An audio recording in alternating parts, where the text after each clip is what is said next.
दोस्तों स्वागत है आपका। आज जो हमारा टॉपिक रहेगा वो बेसिकली तो मैं ये चाहता था कि आपको जो सर्दियों की हमारी जो फसलें हैं उनके बारे में जानकारी दें, क्योंकि हमारा एक पहले भी वीडियो आया है ऑर्गेनिक फार्मिंग और उसमें क्या था, वो समर सीज़न था तो हमने पूरी क्रॉप्स कवर की थी। तो अभी विंटर सीज़न की जितनी भी क्रॉप्स हैं वो सारी हम कवर करेंगे। और जो बिगेस्ट चैलेंज है, जो खेती का जो बिगेस्ट चैलेंज है, not even organic farming but आम जो दूसरे भी खेती करते हैं, सबसे बड़ा चैलेंज जो है वो ये कोहरा है। ये आप देख रहे हो आप, ये बर्फ़ जमी हुई है कैसे। तो ये बहुत बड़ा चैलेंज है किसानी के लिए। और ये काफ़ी जो आपकी सरसों की फसल है या बहुत ऐसी फसलें आपको दिखाएंगे कि कहाँ कहाँ किसान को क्या क्या लॉस होता है इस चीज़ से। थोड़ा क्लोजअप दिखाओ इसको। तो ये देखो आप कैसे, कितनी ज़बरदस्त ये जो बर्फ़ जमी हुई है ये पूरी की पूरी फसल को नष्ट करती है। तो ये सब क्लाइमेटिक चेंजेस जो हैं, तो यही कारण है क्लाइमेट चेंज का जो इफ़ेक्ट जो है, जो वेदर का जो बहुत ज़बरदस्त इसमें इफ़ेक्ट है और जो हम भुगत रहे हैं। आज पूरा वर्ल्ड इस चीज़ को भुगत रहा है। जो आपको मैं ऐसी ऐसी चीज़ें दिखाने वाला हूँ। लसूड़ा कभी आपने सुना है सर्दी में उसके फ्रूट आ जाए, मैं आपको वो भी दिखाऊंगा। और ये जो लसूड़ा जो लोग समझते हैं, लसूआ भी बोलते हैं उसको हिंदी में, लसूड़ा जो है वो आम तौर पे गर्मी की फसल है। पूरे का पूरा दिसंबर जो है वो हमारा क्या है कि बिना ठंड के निकल गया और अभी जाके जनवरी में, जैसे आप देख रहे हो कि ठंड जो है वो जनवरी में आके शुरू हुई। इतनी एक महीना जो लेट वेदर चला उससे क्या कुछ इफ़ेक्ट आ रहे हैं जो फसलों पे, वो सारी बातें हम आपको वीडियो में दिखाएंगे। जिन दोस्तों ने चैनल सब्सक्राइब नहीं किया वो चैनल को सब्सक्राइब ज़रूर करें। आज जैसे 29 तारीख है जनवरी की और 2023, तो आज आप देख रहे हो कि सर्दी जो है वो सर्दी 26 दिसंबर को शुरू हुई और मान लो 26 जनवरी को सर्दी जो है वो समाप्त भी होगी। और हालात ये हैं कि हमारे जो ये 5वां दिन है, जो 5वें दिन ये लगातार जो कोहरा है, इस हालात में है कि पूरी की पूरी फसल जो है आलू की आप देख रहे हो अभी, ये भी पूरी नष्ट हो गई है। और सरसों को तो ये काफ़ी नुकसान पहुंचाया है इसने। इवन जो हम बातें सुनते हैं कि भी आप आलू को अगर पानी लगा दो तो वो ये जो कोहरे से बचाव हो जाता है, परंतु ऐसा कुछ भी नहीं रहा। पूरे की पूरी जो आलू की फसल है वो जो नष्ट हो गई है। सरसों में भी इसने 30-40% नुकसान किया है। और ये जो आप अभी देख रहे हो पानी लगा हुआ है फिर भी, पर मैं ये भी आप दोस्तों से ये भी मैं आपसे रिक्वेस्ट है कि अगर आपको इसका कोई हल हो तो आप हमें कमेंट के ज़रिए ज़रूर बताएं, गाइड करें। तो मैं बच्चों को लेके आया खेत में, उनको दिखाया पूरा हमने, मतलब एक एक चीज़ जो उनको नॉलेज होनी चाहिए कि कैसे हो सकता है कि आने वाले समय में कुछ ऐसी चीज़ें आ जाएं। ये जो फली आप देख रहे हो, बारीक से बारीक फली जितनी भी थी वो तो ऐसे लग रही है जैसे जल गई हो। और बड़ी फली भी जिसमें दाना बन गया है उसमें भी आपको 2-4 दाने जो है वो मरे हुए दिखाई देंगे। तो बच्चों को मैंने ये भी दिखाया कि बेटा हमने पानी भी लगा दिया था सरसों को, ताकि सरसों का कुछ ना कुछ बचाव हो जाता है फिर भी पानी लगाने से। ये सिर्फ चने में होता है कि आप अगर पानी लगा दो और कोहरा पड़ गया तो उसका नुकसान होता है, बाकी चीज़ों का ये फ़ायदा ही करता है। तो ये जो सरसों, ये जो मैं दिखा रहा हूँ, ये पीली सरसों है, वो काली सरसों थी, बहुत अच्छी थी। पर ये पीली सरसों तो पहले ही लेट थी और इसको पानी भी नहीं लगा पाए। बच्चे इसमें पूरा सहयोग ऐसे भी देते हैं जैसे अब इन्होंने स्कूल से आते सबसे पहले इसकी ड्यूटी है छोटे वाले की कि सबसे पहले आके इसने जितने भी यहाँ घर के पास इन्होंने आम के पेड़ जो लगा रखे हैं प्लांट्स, वो सभी को ढकना होता है।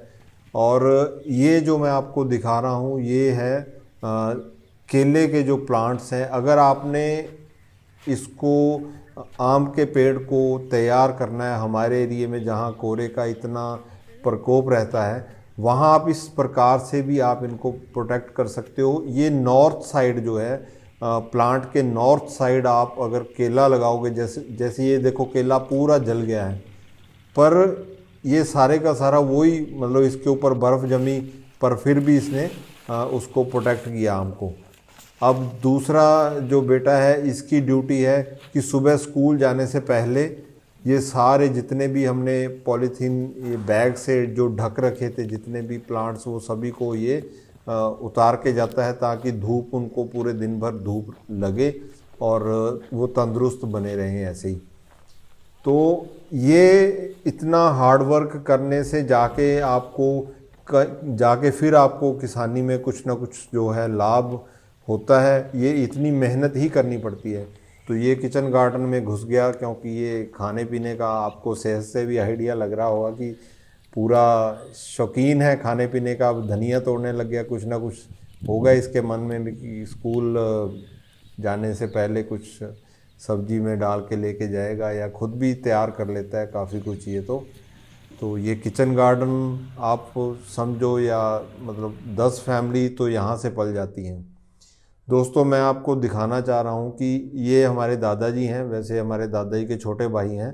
तो दादाजी ने हमने उनको दिखाया कि हम इनको ढकते हैं फिर भी ये बचे नहीं। जो केले के प्लांट के नीचे थे वो तो सारे प्रोटेक्ट हो गए, पर जो साइड में जिनके ऊपर हमने पॉलीथीन का जो बैग डाला था वो उसने इसको प्रोटेक्ट नहीं किया। तो फिर उन्होंने बोला कि बेटा मैं आपको दिखाता हूँ कि कैसे ढकते हैं। दादाजी ने बहुत सारे आम के पेड़ तैयार किए हैं। जैसे आप देख रहे हो कि इसका ईस्ट वेस्ट और नॉर्थ साइड जो है उन्होंने ढक दिया है, प्लास्टिक के बैग वहाँ लटका दिए, ऊपर उसके पूरा सूखा ड्राई मैटर रखा हुआ है ताकि बिल्कुल भी जो है कोहरा उसको डैमेज ना करे। और बहुत ही सुंदर इन्होंने इतने बढ़िया, आपको मैं इधर पेड़ दिखाता हूँ, वो देखो सामने कितना बढ़िया पेड़ है। और जितने बाकी इन्होंने प्रोटेक्ट कर रखे हैं सारे पूरे एकदम बढ़िया तरीके से ढका हुआ है ताकि पूरे के पूरे जो है वो बच जाएं। तो बहुत ही इनकी बहुत मेहनत है।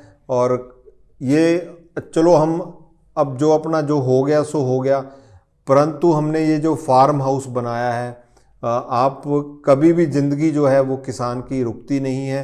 और हमारे दूसरे भी दोस्त जितने भी ये सुन रहे हैं देख रहे हैं उनको भी ये जो फार्म टूरिज़्म है इसकी तरफ भी ध्यान देना चाहिए, क्योंकि नेचर के इतना करीब आजकल लोग क्या है कि काफ़ी लोग जो मेट्रो सिटीज़ में ऐसी जगह पे रहते हैं उनका भी मन रहता है कि हम खेत में आके एंजॉय करें।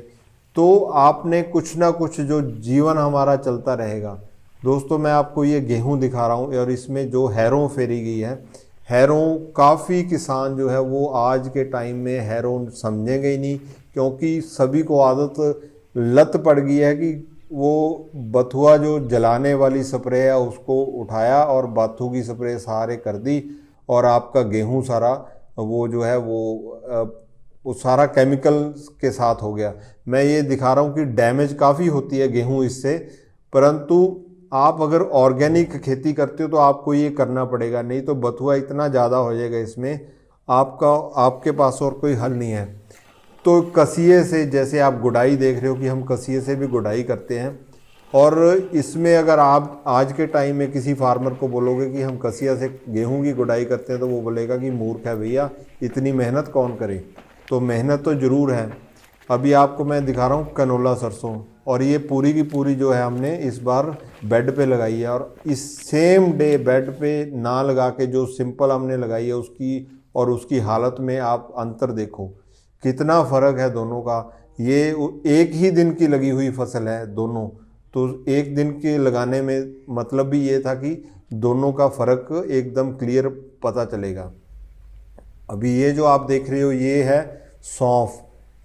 मैं आपको इसलिए ये सारी फसलें भी दिखा रहा हूँ कि हर किसान जो है अगर वो अपने छोटी छोटी फसलें, जैसे हमें कई चीज़ों में नुकसान हुआ और कई चीज़ें हमें बचा लेंगी, तो अगर आपने सारी की सारी एक ही फसल लगाई होगी तो उसमें नुकसान काफ़ी हो सकता है। तो जैसे हमने सौंफ होगी, ये मेथे हो गए, मेथे की पिन्नी इस बार मिस होगी, हम जल्दी आपको मेथे की पिन्नी भी बना के दिखाएंगे। Fenugreek is known as a miracle food, ये मिरेकल फूड में आता है, चमत्कार करता है कि इतने फ़ायदे होते हैं इसके। और अभी रिसेंटली हमने 2-3 हफ्ते पहले अलसी की पिन्नी आपको बना के दिखाई थी, ये अलसी की फसल है। तो दोस्तों सारी की सारी फसलें, इनमें मेहनत ज़रूर लगती है, आपको गुड़ाई वगैरह बहुत टाइम पे देनी पड़ती हैं। और ये सब चीज़ों का आपको ख्याल भी रखना पड़ता है। पर अगर आप अलग अलग फसलें रखोगे तो किसी ना किसी फसल में तो आपको लाभ होने वाला है। ये बेटा आपको दिखा रहा है रेत कैसे उड़ा रहा है। इसका उड़ाने का मकसद ये है कि ये दिखा रहा है कि कंप्लीट डेजर्ट में ये तारामीरा है। तारामीरे की जो फसल है उसको कोई पानी नहीं देना पड़ता, सिर्फ एक बार आपने रौनी करके बीज दिया, उसके बाद ये रेत में हो जाएगा। तो अभी आपको दिखाते हैं, ये जो मैं कट लगा रहा हूँ ये मोरिंगा प्लांट्स हैं, सहजन और पंजाबी में सुहांजना। तो मोरिंगा जो है, मोरिंगा के ये कट लगाने का मकसद है कि इसमें जो गूंद निकलती है वो गूंद भी दिखाएंगे आपको।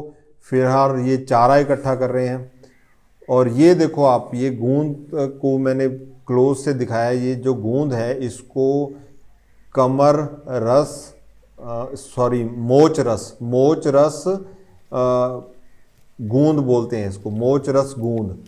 और ये जॉइंट्स के लिए, और आप किसी भी आपके जो वैद्य हैं जो जानकारी रखते हैं इसको खाने का तरीका और सारा, वो आप उनसे ले सकते हो। बहुत ही लाभदायक है। और हमें किसानों को अगर हम इससे जो जुड़ा हुआ मोरिंगा के पत्ते फलियां, हमारी एक वीडियो भी है वैसे मोरिंगा लीव्स के ऊपर।